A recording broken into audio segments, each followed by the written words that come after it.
are they? And I mentioned last week, I told you a story about someone who had a very powerful predictive dream. And again, let me reiterate, notwithstanding what we're going to read here from the Talmud, notwithstanding that, we already read a whole bunch of statements in the Talmud that indicated that dreams can be predictive, but are not always so.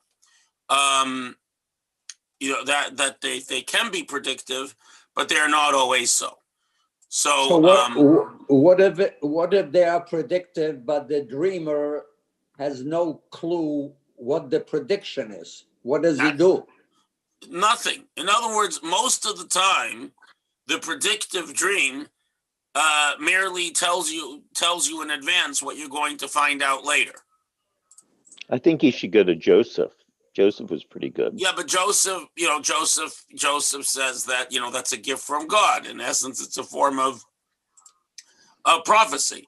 That being said, the truth is, most of the time when you have a predictive dream, there's nothing you can do about it, unlike Joseph.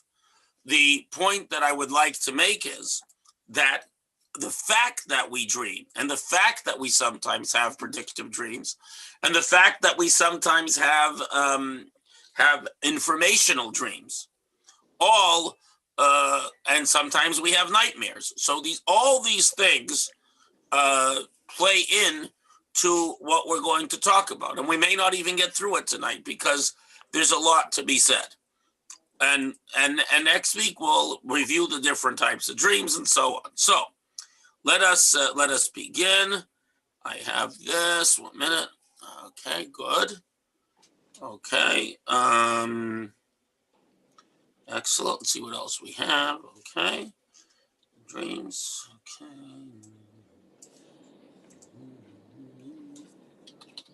Joe, do you live in Springfield? Long Meadow. All right. It'll take me a couple minutes to get there. You setting a place for me for dinner?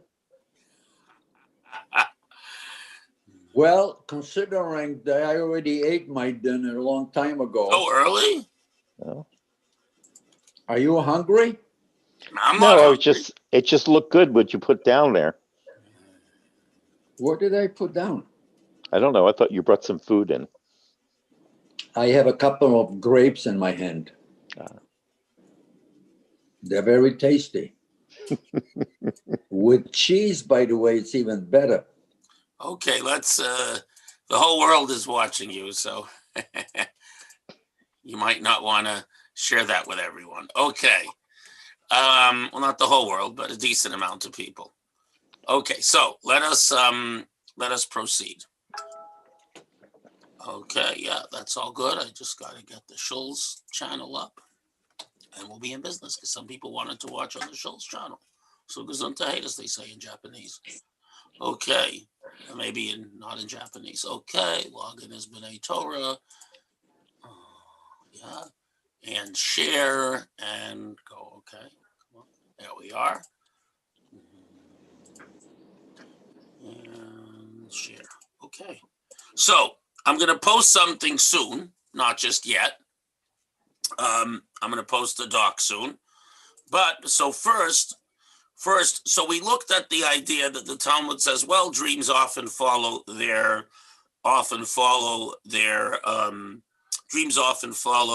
interpretation. But as I mentioned, I told the stories. Clearly, people sometimes have highly predictive dreams. And again, I've given this lecture sometimes, to relatively large groups of people. And consistently, when I ask the question, who has had a dream that predicts something that you didn't anticipate happening, either you or someone who you know as a first-degree relationship, a friend, a relative, someone who, did it happen to you or someone in the first degree of relationship? And invariably, between 20 and 60% of the hands in the room go up.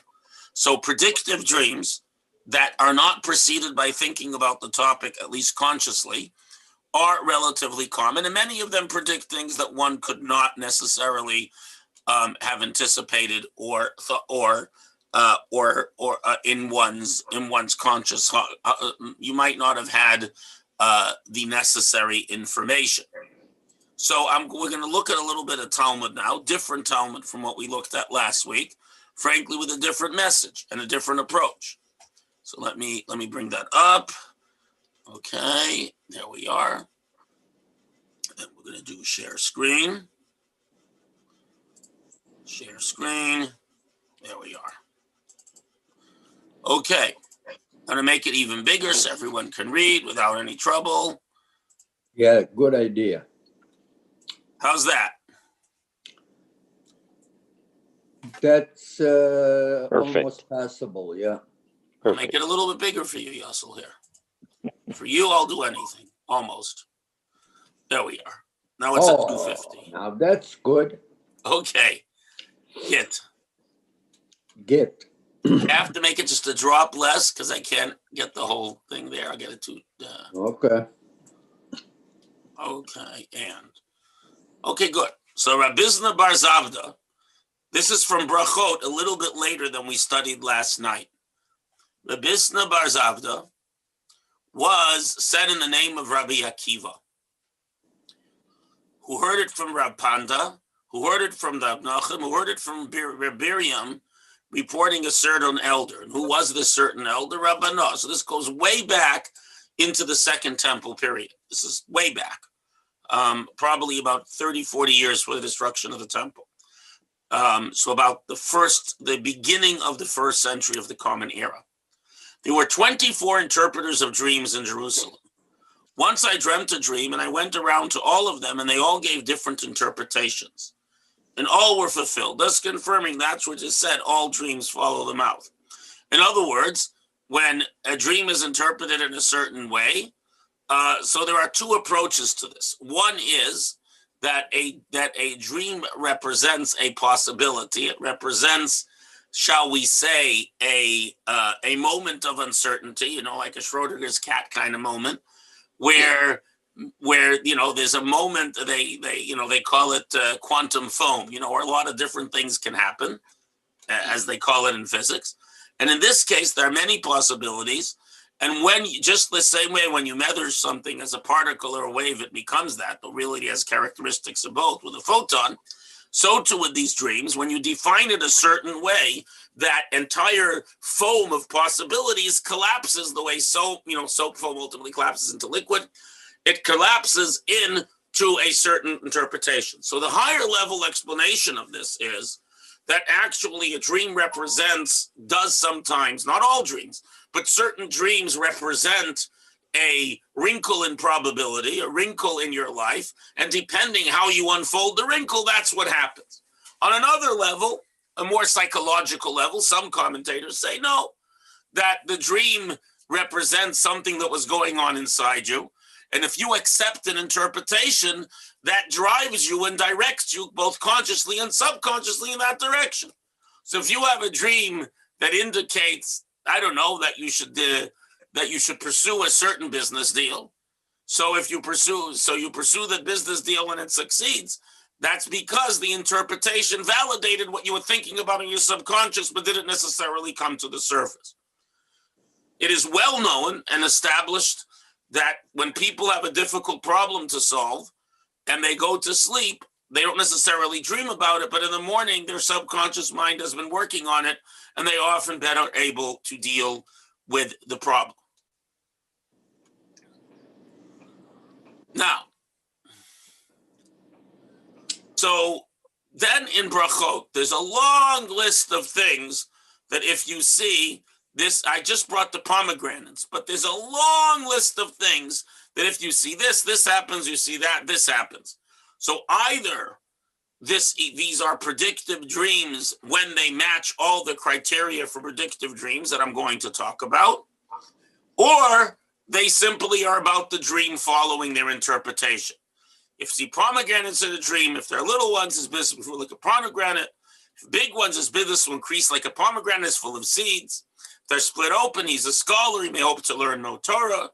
As it says, from in Shir Hashir, would cause you to drink a spiced wine of the juice of my pomegranate. If he's unlearned, he may hope to pursue mitzvahs, as it says, Rekasayach Plach Harimon in Shir Hashir, in the Song of Songs, What does it mean that your temples are ruddy like a pomegranate, that even the illiterate among you are full of good deeds like a pomegranate? So if you're a scholar, you'll learn more Torah like a pomegranate is full of seeds. If not, even if you can't learn Torah, you can do lots of good deeds. And there's a long list of these. If you see an elephant, even the word pil is related to the word niflaot, miracles, wonders. So if you see an elephant in your dream, miracles will happen to you. If you see many elephants, amazing miracles will happen to you. And so on. So again, is this because you subconsciously dream of pomegranates because you're hoping for these things? Are they genuinely predictive? And so on. On the other hand, if one felt distressed over some money which his father had left him, and the dispenser of dreams appeared to him and named the sum, indicated the place and specified its purpose, saying that it was for the redemption of second tithe. Such incidents one occurred, and the rabbi said, dreams have no importance for good or ill. Lo ma'ilin v'lo meridin. They do not elevate and they do not lower the situation. So here's the deal.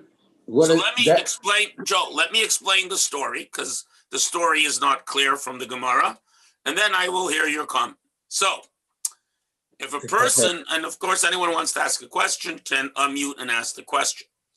So the story was like this. So someone knew that his father hid a jug of coins somewhere.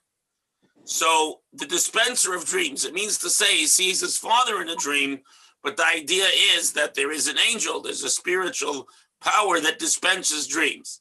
So he has a dream, and his father appears to him dream and says, you know that jug of money that you were looking for? I hid it under the third fig tree from the left.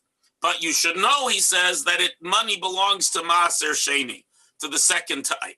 What is this business with the second tithe? Well, every year you take 10% of your crop and give it to the Levites. The next 10% of what's left, you take, and you have to take it up to Jerusalem and eat all that produce there in Jerusalem. And if you don't eat the produce, if you can't get it up there without rotting, you sell it and you take the money to Jerusalem. And every 3 years, you have to finish all that money. So if you have lots of money, because you have a big farming thing, you have to share it with the poor people and everyone else in Jerusalem during the pilgrimage festivals. And that's the idea. But the money cannot be used for your own purpose. It must be eaten in a state of ritual purity in Jerusalem by the end of the third year of the cycle. And you can't have any personal benefit from it other than that consumption. So his father appears to him in a dream. And again, this happened during the temple period. And he says, you know, son, that money you're looking for, it's under the fig tree, the third fig tree from the left. But remember, it belongs to Maaser Sheni. So the guy digs under the fig tree and discovers a jug full of coins. So now he comes to the rabbis and says, my father told me it was under the tree, but he also told me it was Maaser Sheni. It's holy money. I can't spend it. So the rabbis told him, even though you found it because of a dream, from a halachic point of dream, of law, from Jewish law point of view, dreams neither improve a situation or negate a situation. In other words, the dreams cannot tell you that money that is Maaser becomes regular money, and that regular money can become Maaser money.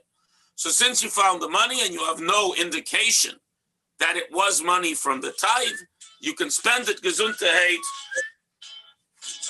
You can spend it gesundheit any way that you want to spend it.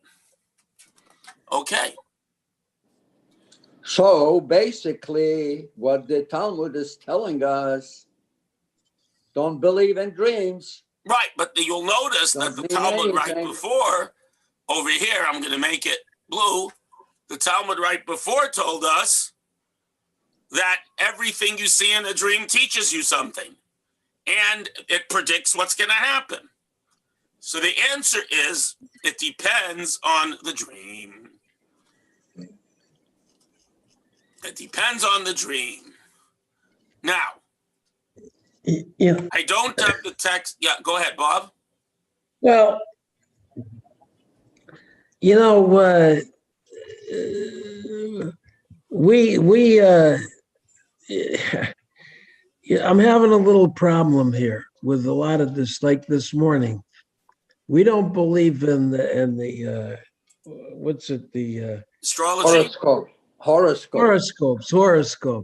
Well, So I mean, that's a difference of opinion, Bob. some of the stuff is, I mean, to Bob. me, it reminds me of horoscopes. So, Bob, maybe today's astrologers, some rabbis would tell you that maybe today's astrologers are full of baloney, but in the past, they were really good at what they did and they really saw things. There are many indications in the Talmud that the ancient astrologers actually saw things that were real, but they didn't get the whole picture. I'll give you an example. There's a very famous midrash, Rashi brings it, that when Moses comes to Pharaoh, which happens in this week's Torah portion, Pharaoh says, don't go into the desert because I see Barahu. I see it's bad. What is Ra? Ra is a star, a reddish star, maybe Betelgeuse, who knows? It's a reddish star. That is a bad sign. And I see the sign is ascendant when if you go out into the desert. I see this sign, the star has influence over you. And I see blood. So in other words, I see that if you go out into the desert, there'll be blood. You're all going to die. So stay here and be my slaves. At least you'll live. So what happens? So the Gemara says that he saw, but he didn't know what he saw. What did he see? He saw blood. Pharaoh was a great astrologer. But what was the blood? What did they all have to do before they could eat of the first Paschal sacrifice? What did all the Jewish men have to do? They could go to the mikveh. No, that was later at Sinai. They brought a sacrifice. That before the sacrifice, there's something had to do. Michael, Natalie, does someone know? What else did they do? They needed to see a specialist. Brit Milah? Yes, bris milah. They needed to get circumcised. So when 600,000 men get circumcised, that's a lot of blood. So what did Pharaoh see? He saw blood on the way out of Egypt, the blood of circumcision, not the blood of their death. But what does that mean? That he saw something. That there was something to what he saw. So Maimonides Taka doesn't agree, doesn't accept these midrashim. Oh, I'm not surprised. But many others, as great as Maimonides, do accept it. And the point, of course, is that there's a sense, in other words, there's a sense that somehow the patterns of the heavenly objects somehow reflect the truth that's sort of visible. So prophets see the whole truth, astrologers see a little bit. Let me tell you another story in the Talmud. Now, wait a minute before you go to another story. Right with this story. So where does this Brit Milah come here? Does the Torah say Brit Milah? It says, V'chol arel lo yochol bo. Okay. So an orel wouldn't, but so you can't eat, so how did they eat? They were all arelim, so they all had to be circumcised. It's mentioned in Yoshua that those who left Egypt had to circumcise themselves. Yeah, because they were not circumcised for 40 because years. It says, what does it say in Yeshua? The ones who left Egypt were circumcised, but the one born in the desert were not circumcised. But why not go to the most obvious comparison? The blood was the blood in the Nile, when the Nile turned into blood.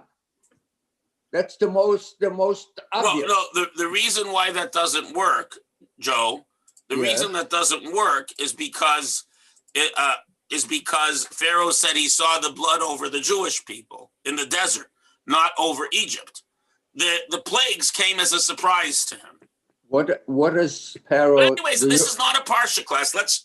The point is that the Gemara feels Pharaoh understood that Pharaoh had the ability to see certain things with astrology, but didn't see the whole picture. In other words, So that's a mid. the horoscope that you read in the newspaper, frankly, is baloney and balderdash. But way back when, there were people who sensed certain spiritual currents. Maybe those currents are reflected in the stars, but they saw in certain things that are not knowable by the five senses. That's all. And those people still exist and learn it the same way. Could be. But at any rate, my point is... I have a friend.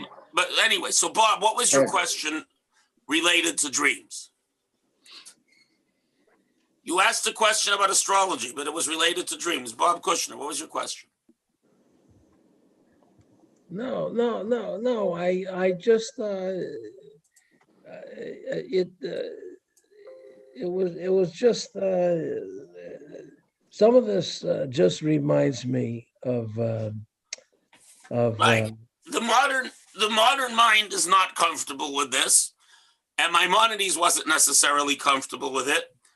But here we have, with dreams, we have to address the fact, again, you didn't hear, I mentioned it, that many people have highly predictive dreams. Again, when I have given this talk about dreams in a more condensed version, because I didn't have the time to study, and I ask people by raise of hands, here's the question: how many of you present have had a predictive dream about something you weren't necessarily thinking about? Or do you know someone in the first degree of separation? In other words, someone you actually know who has told you about a predictive dream that they had about something they weren't expecting. And invariably, between 30 and 60% of the hands in the room go up. So in terms of a lifetime, these are common. The older the crowd, the more hands go up. So these things do happen. And so I want to say that the division in the Talmud as to whether dreams have meaning or not, or whether they merely follow the interpretation, are of no meaning at all. I want to say that based on all my reading of the Talmud, I just shared with you two approaches last week and two approaches this week. So I want to say that there are multiple classes of dreams. And what I'm going to do is I'm going to put up a Word document and I'm going to go through them one by one. I'm going to write them as we speak. So when we're done, you'll have them all in front of you. Here we are. And we're going to do share screen. I'm going to go to Word. Okay. We're going to make it big to make everyone happy. Hold on, I'm going to move this. I can make it big. Okay, view, zoom, go to okay. Abacadabra. Yeah, by the way, that's Aramaic. Ibra kadabra. I create as I speak. Oh, is that what it is? Yeah, it's Aramaic. Ibra kadabra. As I speak, I create. You know, the idea that saying certain things can, okay. And we'll use comic because it's a good font for sharing with everyone. It's very visible. Ibra kadabra. Ibra kadabra, yeah. And but it doesn't mean that. Okay, so let's do 32 is fine. Okay, 28 is fine. Good. So number one, share. Okay, can you all see? Number one are stuff you were thinking about. Often you have dreams built of fat fragments of things you were thinking about during the day, right? Everyone agree that we sometimes have dreams like that? Sure. Yes. Of course. Number two are dreams that in essence are randomly generated by the subconscious. And in that, let me correct the spelling. We know what it means. I Okay. have to spell correctly. I'm very firm about this. So Actually, it's good.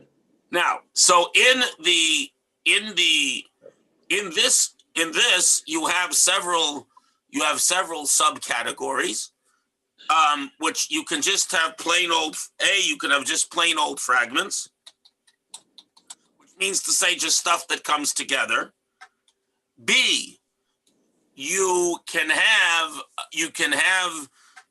visions of the subconscious, which means to say things that you repress, things that you don't want to think about, or things you don't realize you're thinking about, and come up. And again, this is well established in the study of dreams. It's not, there's not a lot of arguments about it. That's the reality. Those are the things that we tend to see. Okay. Vision of the subconscious. Right. So there's visions of the subconscious, which means to say things that you see that are in your subconscious. And that's where the Gemara says that dreams follow their interpretation. Because when you accept an interpretation, you're basically following one of the things you were thinking about, and now it comes to the fore of the conscious. Next is the process of defragging.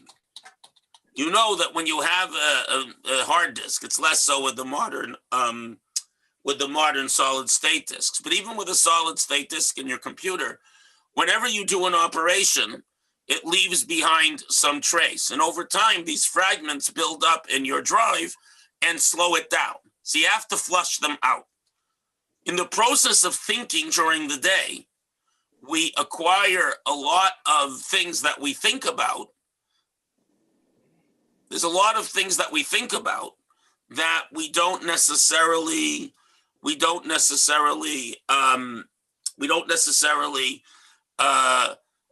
need. In other words, we can do some kind of complex thinking, but we're done with it, but all these memories, they build up. So there needs to be a way to flush out the useless memories. So stuff that your mind says you don't need gets flushed out. And in this defragging, in this flushing out process, we will hit upon a spiritual idea too, which I'm going to come back to in a moment. Then the third class are dreams. And this is something the Zohar, the key work of the Kabbalah, talks about, driven by one spiritual state. And I'll explain this in a moment. So these are dreams driven by one spiritual state. In other words, the Zohar explains that when a person, and in that there's an A and a B too. So A is the dark dreams. In other words, the Zohar says that when a person wastes their time during the day, they fill their heads with empty thoughts, with bad thoughts.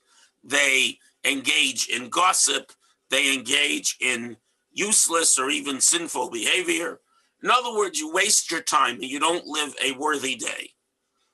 So what happens is the process that is supposed to happen to the soul, which I'm going to talk about later, doesn't happen. And instead, the soul, which is supposed to leave the body and go to a different, higher place, stays stuck. And because the person is not conscious, all the dark and negative stuff you're involved in flows into the space of your subconscious. In other words, the soul, instead of seeing truth, sees the fragmented lies it's been living. And these create scary, horrible, upsetting dreams. Not every nightmare is a product of this. But spiritually speaking, if the soul does not ascend on high, and I'll talk about this later, this is where we get into the Kabbalah, where the soul does not ascend high. So then what happens is you see all kinds of negative stuff. Furthermore, sometimes it's a gift from God. Sometimes Hashem gives us a gift that the negative spiritual experiences, in other words, all the memories and bad habits we've been building up during the day get flushed out. So we wake up, as we say in Modani in the morning, we wake up refreshed, and we're not burdened down by the darkness and evil of the previous day, we are able to go ahead and do the right thing. But however, when we flush out the negativity, this sometimes creates dark dreams. So it's possible that a person is not terrible, but the bad stuff gets flushed out, and this creates dark, ugly, and scary dreams. Not every dark, ugly, and scary dream is a product of this spiritual experience, but it can happen. And this is the key point. There are overt spiritual experiences, according to the Talmud and the Kabbalah, that happen during dreams. But it's not every dream. And even when there is an overt spiritual experience, it's blended in with a lot of garbage, unless it's prophecy, as we discussed. And the fourth type of dream is enlightening dreams. The Zohar says that when a person, You don't need a J there. I know that, thank you, that when a person lives as they should live, when a person has a good day, a holy day in which you did what God asked of you, in the course of the day, you studied Torah and you prayed and you were honest in your business and you helped old ladies cross the street. You did all the right thing. So in such a time, so what happens is when you sleep, because the soul is unencumbered by negativity, because it's buoyed up by the good that it's done, when the soul leaves the body as it does during sleep, it sees things it cannot see when it's limited in the body. And you wake up with new insights.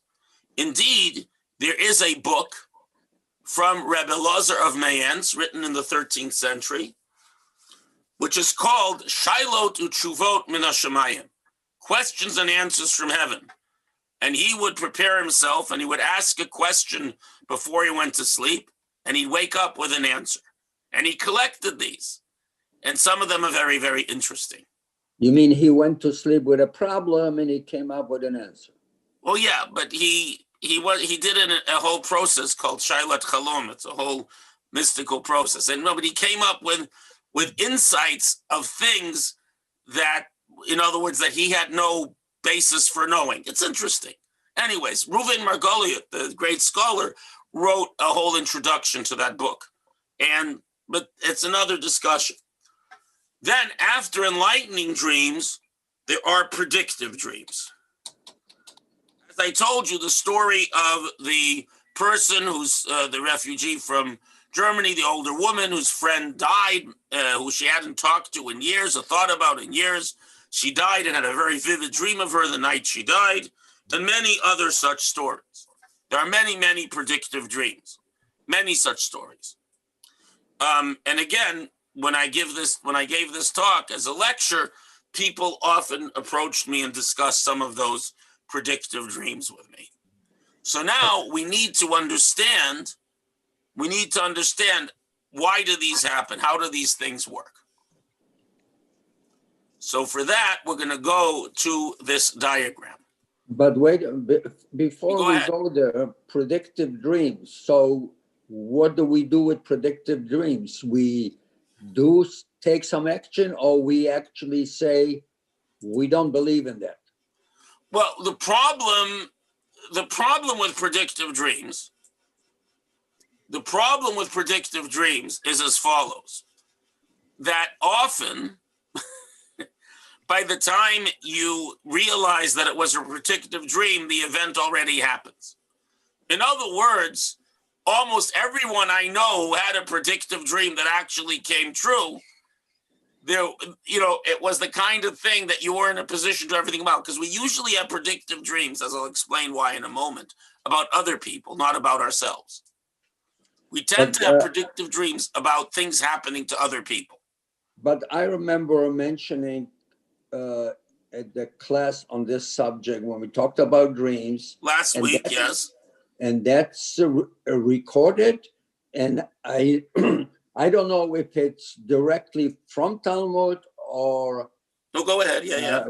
Okay, so it's about the businessman that has a dream that he's going on a trip. Yes, On the you told ship? right. and the ship sinks and he drowns. So he came to the rabbi and he told him, and the rabbi said, "We don't believe in dreams. You go. If you made a plan to go, go." So a week or 2 days before the trip, he comes back to the rabbi. He says, "Rabbi, last night I had this same dream." And the rabbi says, "Go." So he goes, and the ship sinks, and he dies. And the children come to the rabbi after, and they knew all about it, and said, "Rabbi, how could you have sent them?" Especially he came twice and told you the stories.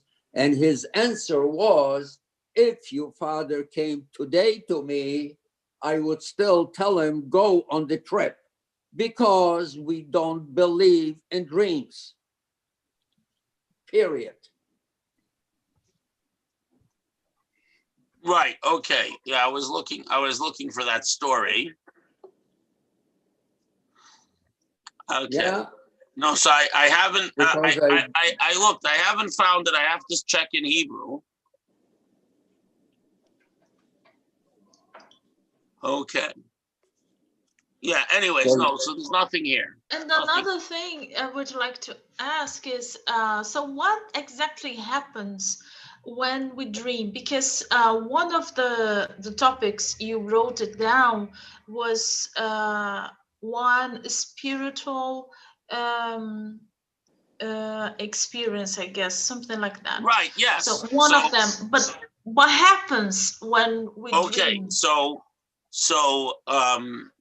the Zohar says that again, when a person is worthy, they see things that they weren't capable of grasping on their own in the normal state, and they see things, they see ideas, or they have insights, or they understand something at a level beyond their normal capacity. And sometimes you'll see the future. The thing is, very often it happens too closely, or too close in time, too far in distance, or you don't know exactly who it's dealing with.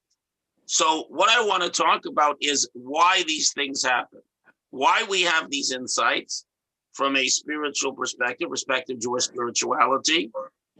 So in other words, the predictive dream, usually it's not in a situation, at least all the ones I've heard of, where you can do anything about it. But it does teach us something important. And it teaches us of the existence of a spiritual world and the existence of the soul as a real entity separate from the body. And let me explain why. The Gemara says, and we'll use this diagram at some point. The Gemara says that sleep is a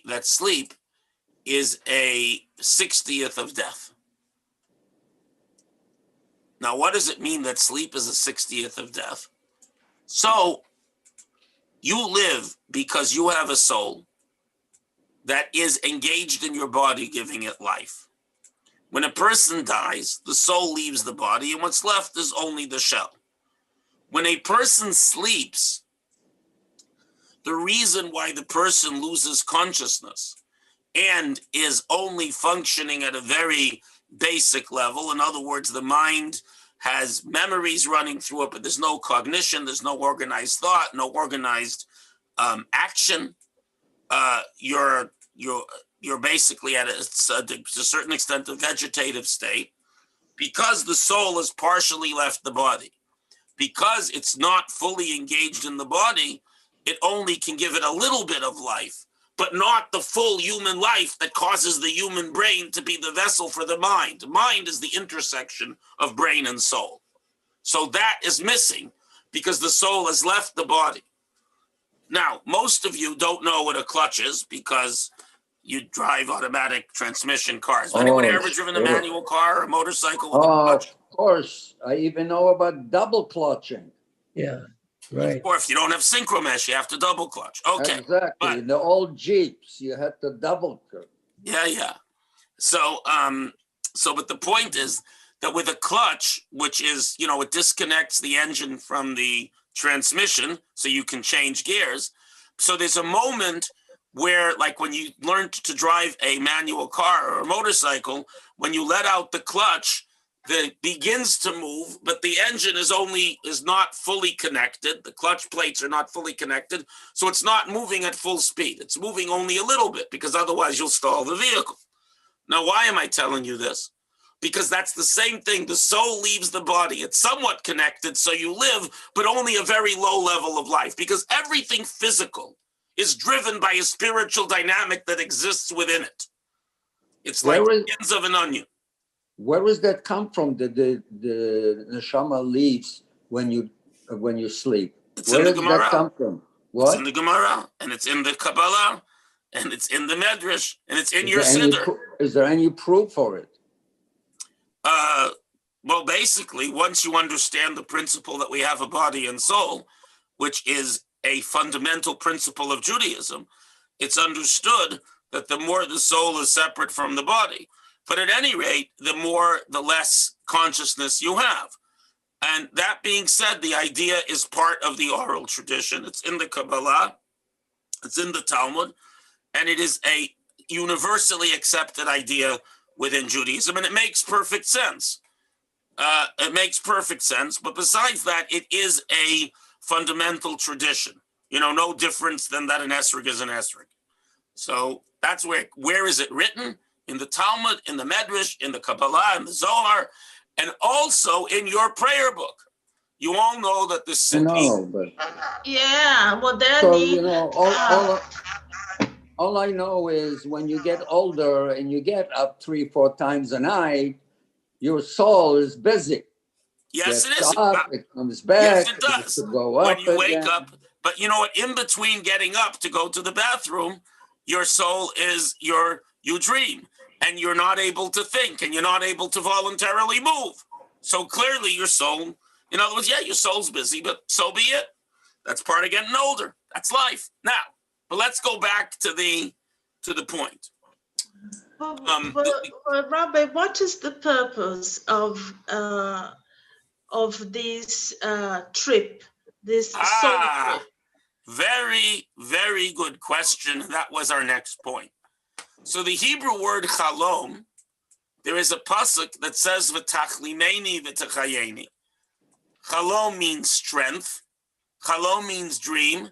And chalom, pronounced differently, the same Hebrew letters, ches, lamed, mem, also spell the chola, which is a vowel which is always placed. It's the dot above the letter. In other words, chalom indicates something that is lifted up, something that gives us strength, and a dream.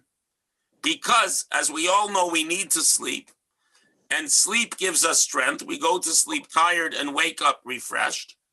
And now we're going to get to the key reason why we need to sleep. Because you see, if you'll see in this diagram here, where I have the X, you'll see that the lighter chevron is the soul, and the darker chevron is the body. The soul does not completely descend into the body. The soul is a spark, is an extension of godliness. It is infinite. Only a small radiation of the soul, a little bit of the soul, is capable of entering the body. The rest remains outside the body. But it is that part of the soul that gives us our life and our consciousness. And when I say the soul, I mean the godly soul, the spark of godliness that we have, that is in turn rests within the ordinary, physical life force and so on. But at any rate, this soul is godly. And when you submerge the part of the soul that's in the body into the body, the soul is forced to, instead of seeing as it does with the spiritual vision, which is incredibly broad and sees things in multiple dimensions, you're stuck by seeing things with 5 senses and in 3 dimensions plus time. The soul is squeezed into the body to give it life. But before the soul came down into your body, it saw divinity. It saw itself as part of godliness. It saw how everything is woven of the fabric of God's being. Then it comes into this world and it's stuck in a body. And the body is interested in eating and drinking and sleeping and making money and so on. So the soul has to give life to the body. It's forced down. Al korcha chatachai, says in Pirkei Avot, by under duress do you live. God forces the soul into the body. But when the soul is in the body, it doesn't perceive godliness. The part of the soul in the body is forced to live within the limits of the body. So it's like a person diving into the ocean. You're looking for the pearls, but in doing so, you hold your breath and you begin to suffocate in the ocean and you have to come up for air.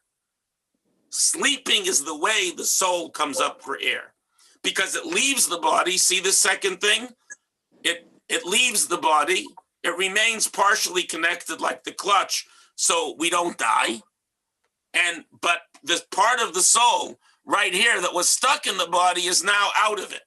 It's like it's looking over the rim of the body, like you look over, the rim of a canyon, and all of a sudden the soul is in the space. This white space is the space of the spiritual, and the soul is able to see the truth and derive strength from the truth, derive strength from the rest of the soul that is not stuck in the body, and is able to come back in the morning ready to dive for pearls again, ready to stick itself into the body and make the body do the right thing.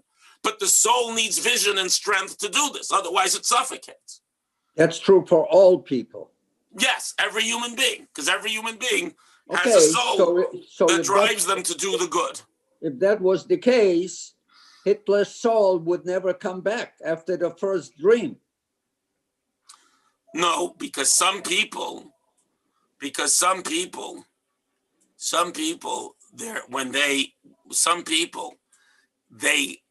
have submerged themselves so much in evil, and this is what the Zohar says, they carry a cloud of evil with them. In other words, they never see the truth. They only see their evil. In other words, they could receive energy, but they never see the truth. They don't recharge. They might physically recharge, but they don't spiritually recharge. But a normal person, a half-decent person, recharges both spiritually and physically. And when the soul peaks above, when the part of the soul that was in the body is now out of the body, it sees things. And when it sees those things, sometimes what it sees is so powerful that it affects you. Souls are interconnected in many ways. When something happens, and remember, we're separated by bodies. The souls, especially of all the Jewish people, are connected at some point because there's only one God and many people. So like all these cones, they have to connect at some point. Think of an infinite space, with cones coming down into finite space. So what happens here is really interesting.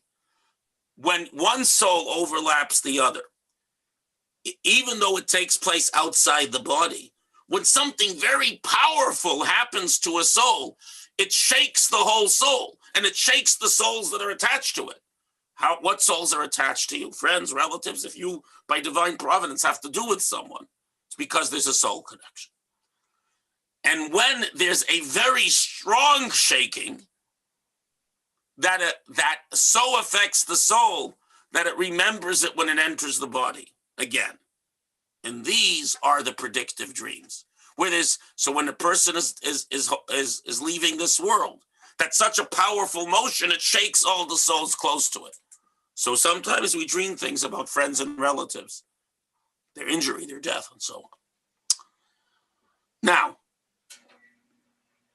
there's another thing which also happens, that if we are open to the soul, see I have here portals open, portals closed, where our physical experience is divorced from the spiritual.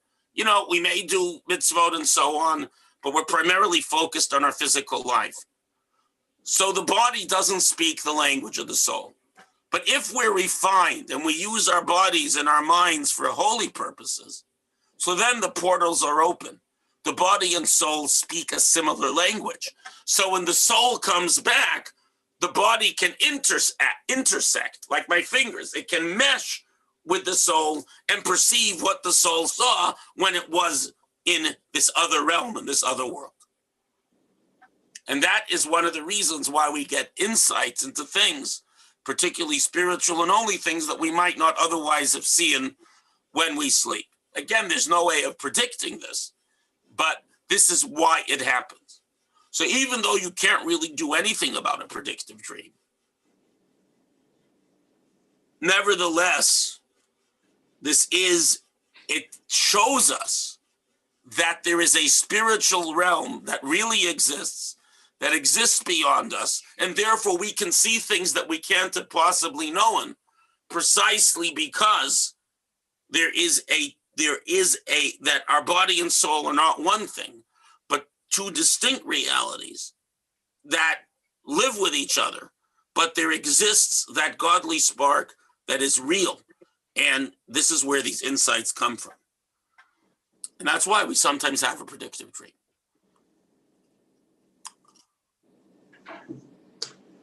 I didn't, I had to turn off the phone, and while I asked you the question about Hitler, and I don't know what you said. Okay, so what I said was that not just Hitler, who's an extreme example, but there are many people. Yes, of course. So it says in the Zohar that we all create an atmosphere around us of the good or evil that we do. A very evil person creates, as by their actions, not just in the physical realm, but in the spiritual realm, like a very dark cloud. In other words, you create a spiritual layer of evil. So even if your soul leaves the body, even if it gets refreshed, that soul is so stuck in that dark cloud that exists in the spiritual realms too, that it never sees anything and never feels anything. But that's what the Zohar says, that a person who does evil, they'll only see evil things. Because even though they get recharged, the soul is not able to see what is recharging it because it has blinded itself by its acquiescence to the evil deeds of the body.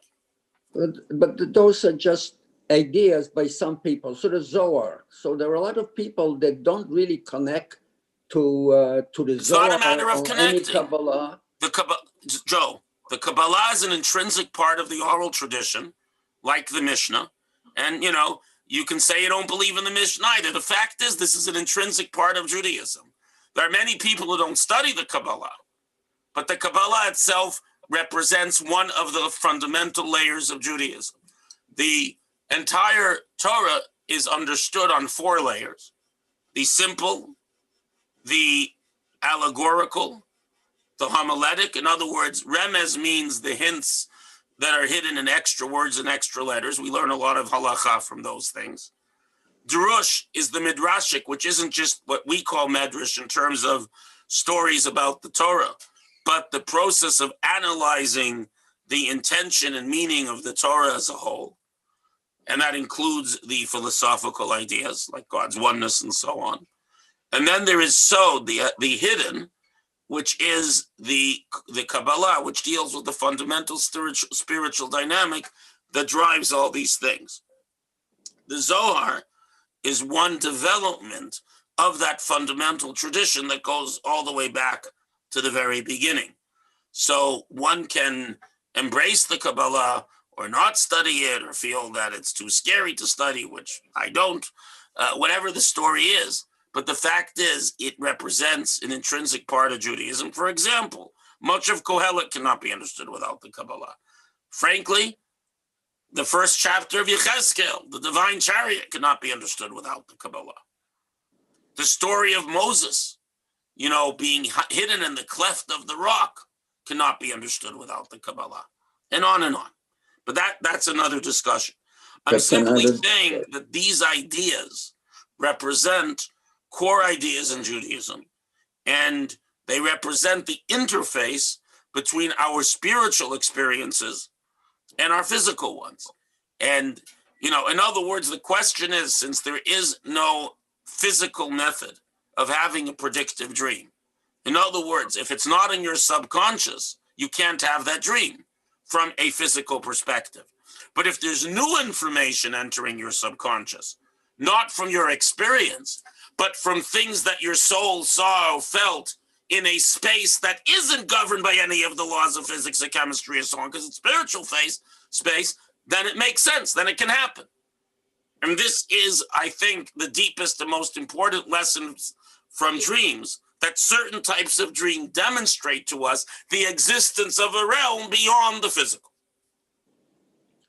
Well, that we there can are- interact with. we had a lot and still have a lot of very smart people, rabbis, scholars that disagreed with this kind of interpretation of Agadah to So you begin should with. know that it's not Agadah, it's Kabbalah.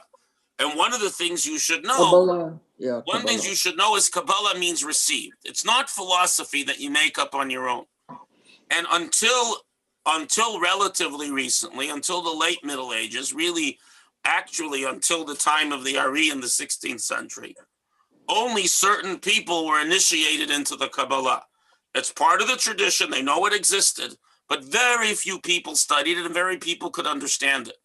From the time of the Rameh Fano, from the time of Rabbi Yisrael Ibn Gabbai, from the time of Moshe Cordovero, the Ari, from this whole 16th century period, when the Kabbalah began to be interpreted in a rational way that ordinary people could understand, its study spread. But there are people who are not part of that tradition. Indeed, there were many people like among Right. Lithuanian and German Jews who were not part of that Exactly. tradition. So we don't follow traditions of Sephardic Jews, and but we it's don't. irrelevant. The Kabbalah, there are Ashkenazic Mekubalim, there are Sephardic Mekubalim. The point is that there have been many rabbis until, really up through the 18th century, who were not at all initiated into the Kabbalah. So they didn't know about it. What you don't know about, you don't necessarily accept. But the fact is, this has always been an intrinsic part of Judaism, and from the 17th century, it's been more and more revealed. But those who knew always accepted it. That's the point. And even as great as a Lithuanian rationalist as the Vilna Gaon himself was enormously steeped in Kabbalah. Indeed, the Vilna Gaon said that, and he was sort of the ultimate super Ashkenazi patriot. And he said that anyone who doesn't understand the reasons for the halachot from the perspective of the Kabbalah should not be allowed to rule on a halachic question. So how come he so ran after the Very Hasidic good. groups? He opposed Hasidism because he felt Oh, that Kabbalah should not be taught except to very special people like himself. Rabbi, every morning in one of the Psalms that we say, there's a famous combination of Hebrew words. Chok natan velo yavor. God set the law and he will never change it. Right. And it's interesting that the Rav, I have the Siddur of the Rav version, and he comments exactly on that. And he says there are two chokim. The word chok in the Bible appears only twice. Chok natan velo yavor and chok of morality. These two together, because the first one is science, the second one is morality. Yeah, These but two what included. makes us up. Yeah, but Yossel, included in the rules of nature are all the spiritual forces discussed in Kabbalah. Because No. the Rav himself was very into Kabbalah and very much embraced it. When he talks about the rule of there are different kinds of science. There's the science of physical things, and there's the spiritual science of the spiritual forces the Kabbalah talks about. And you Then can't it- talk about one without the other. And the Rav embraced both. There is Joe, spiritual science. Joe, is you not- always do this. You quote Maimonides, but only want to listen to certain No, Maimonides. I'm quoting. I just told you. So I'm telling quoting you it that the from Rav, from that the the Rav- Koran, the the Rav Koran and- Siddur. listen to me. The Rav embraced and taught Kabbalah. Therefore, he felt that Kabbalah is part of the sciences, just like the hard sciences. Subject, end, beginning, close. Now let's move on. The Rav was very into Kabbalah. I can show you numerous places. I even heard about him speak it myself. Okay, I used to listen to him speak when I was a student in Boston many years ago. Okay, now, so but Rabbi. Yes. Yeah, Natalie. Owing to the fact that we have this godly spark inside of us, so it's not so difficult to accept that we have those things that like these dreams and other connections, and how we can get connected to somebody in a spiritual way, isn't Right, it? because bodies are separated, souls all meld. Yes. Yeah, because as we carry on this spark, this godly spark, I mean, we have this spiritual strength inside of us. So everything we do, even if we are not conscious, even if a person is not religious, is there. Yeah, that's why people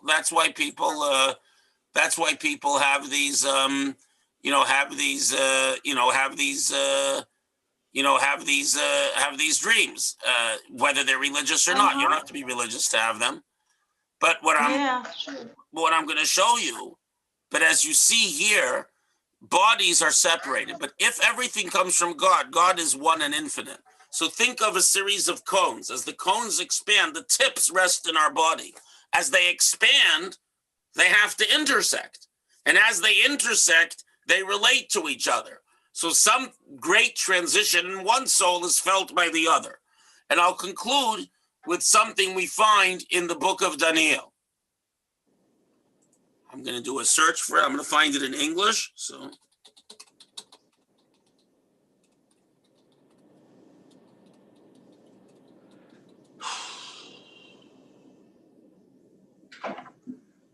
Daniel is written in Aramaic, a lot of it. Part in Aramaic, part in Hebrew. Oh, here's the Goyish one. Here, I'll find you here's the Hebrew. Oh, let's see the Goyim. No, go to the Hebrew. Okay. It's 10:7 here. I'll go to Sefaria. Not to Sefaria, I'll go to Mamre. It's quicker. Sefaria draws you a cup.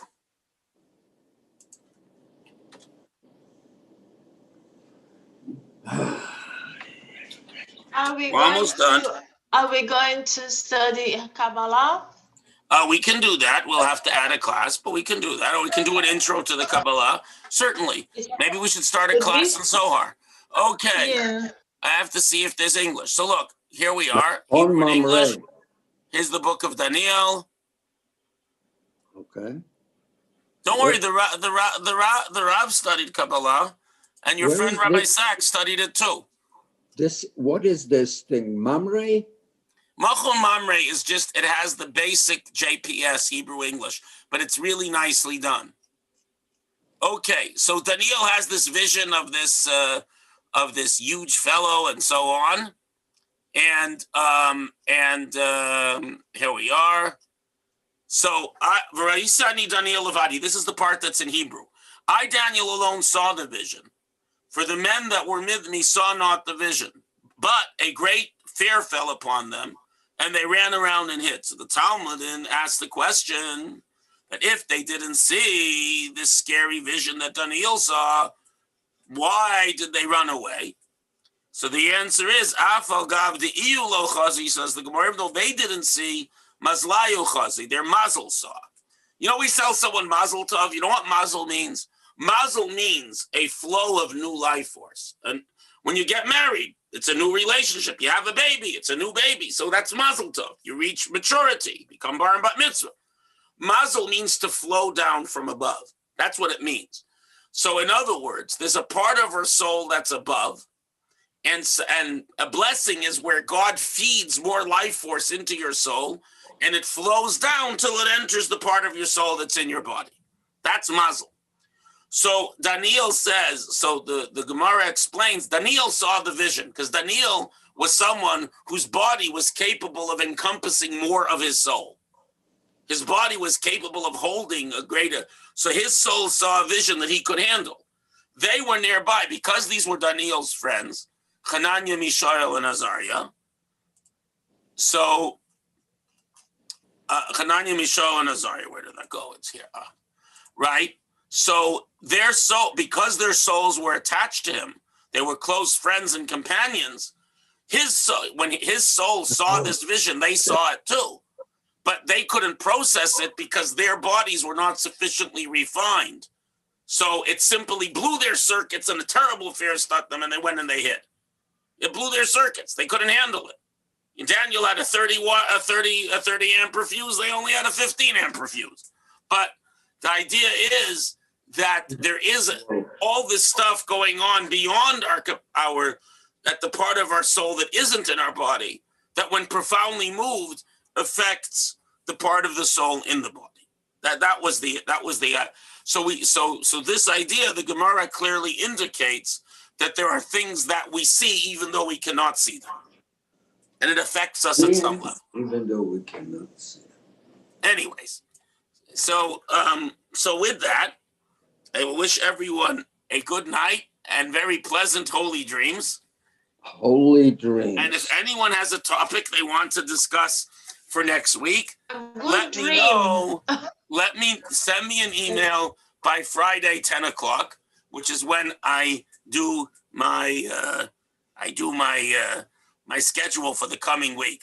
So between now and 10 a.m., if anyone has a topic, and this includes those watching on Facebook or Twitter or LinkedIn, if you want to choose a topic, let me know. And if it's doable, I'll do it. Because I don't yet have a topic for the big idea. Didn't you say we still have 1 week at least of No, we covered it. No, thank God. This is a good class and we covered it. So now we can move on to the next thing. Oh, I see. Oh.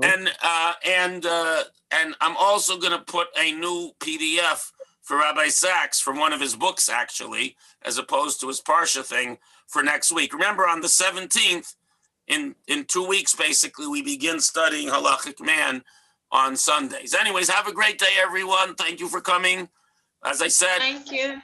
have Heilige Chaloimus, have holy dreams, and we'll see you all, God willing, tomorrow for Shachrit or whenever we do see you next. Take care, everyone. Thank you for coming. Laila Tov. Laila Tov, everyone. You will project Halachic Man on the screen? No, I can scan it, but hopefully you'll all have read the pieces. But I can put it up on the screen too. I got my book today. Good. So by the 17th, everyone should have read the first chapter. Take care. Not everybody can afford his prices. Okay, so Natalie, we Oh, posted get out of already. here. Natalie gave us the. Yeah, but you don't forget that when you click on the link, you must log in. Oh, you must sign up first. Otherwise, you cannot read the whole book. Okay, so everyone will sign up. No But problem. it's very easy. Thank you, everyone. Wait a minute. What? Yeah. Sign into what? The link I On sent. the link that he's going to send you, the link Oh, from archive.org. Yeah. Or you can look it for yourself on archive.org. Look up Halachic Man. You'll find it there. What is it called? Archive? Archive.org. Archive. But the rabbi is going to send you the I'll link. send the link. Just ask me, send me an email, and I'll send you back the link.